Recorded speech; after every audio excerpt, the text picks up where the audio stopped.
our learning objective for this lesson is to discuss some of the properties of friction, and we're also going to see how this can be very easily applied to Newton's second law.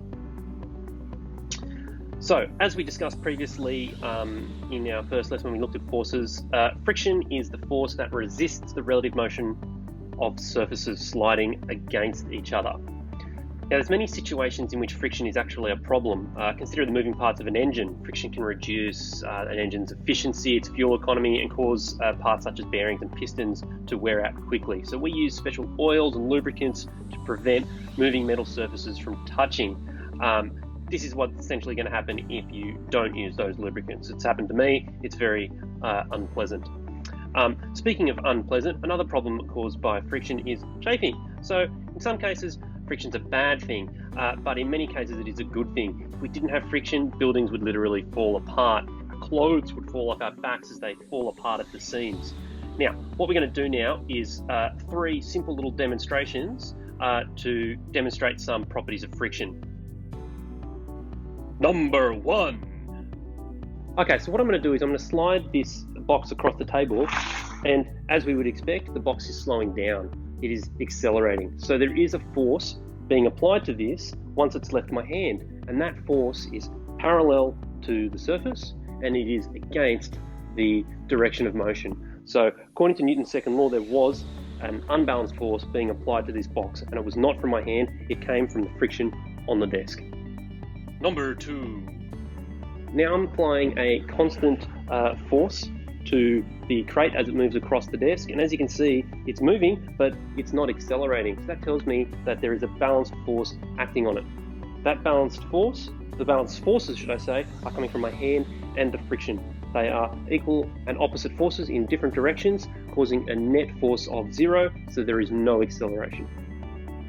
Number 3.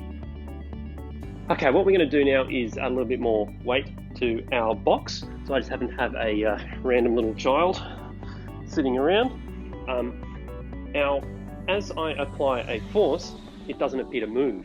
So that tells me a couple of things here. So being that Newton's second law tells me that an unbalanced force will cause this to accelerate, it's not accelerating. So there must be balanced forces here. So that force, that extra force that I'm applying here, there's another force that is counteracting it, and that is the friction force. So if I increase the force, it's still not moving. So evidently that frictional force changes to balance out the force that I apply. Eventually, if I keep pressing harder and harder, keep pressing, it eventually starts to move. So evidently there is a maximum magnitude that the friction force can be. So what those little demonstrations showed us were some properties of friction, which we're going to extrapolate on now. So, property 1. If the body doesn't move, then the frictional force and the applied force balance each other. We saw that. They are equal in magnitude, and the friction force is directed opposing the applied force. Second property is that the friction force will match the applied force up to a maximum value. Beyond that value, the body will begin to accelerate. So this little GIF here shows that as the applied force increases, so does the friction force. This is what we call static friction. Once it begins to slide and we've got some movement happening, the magnitude of the friction force rapidly decreases. And there's a very good reason for this. If we look at these 2 GIFs now, look at the surfaces. They've been exaggerated here to show the minor imperfections in the surfaces between the 2, which actually cause that friction. In the static scenario, you can see that it's sitting in the little grooves and bumps, but when it starts to move, it slides up and is bumping above them. It doesn't actually settle into place, and that reduces the amount of friction that it occurs. This is what we call kinetic friction. So when it's moving, it has kinetic friction. When it's stationary, it has static friction. So let's look at a quick example now. So we have a 17 kilogram child in a crate. It's pushed along a table with an applied force of 4 newtons. Calculate the friction force if the child accelerated at 0.2 meters per second.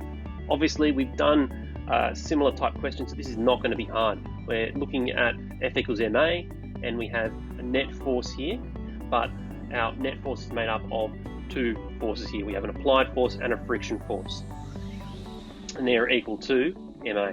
So we're going to rearrange this to make friction our subject. So we have MA minus the applied force.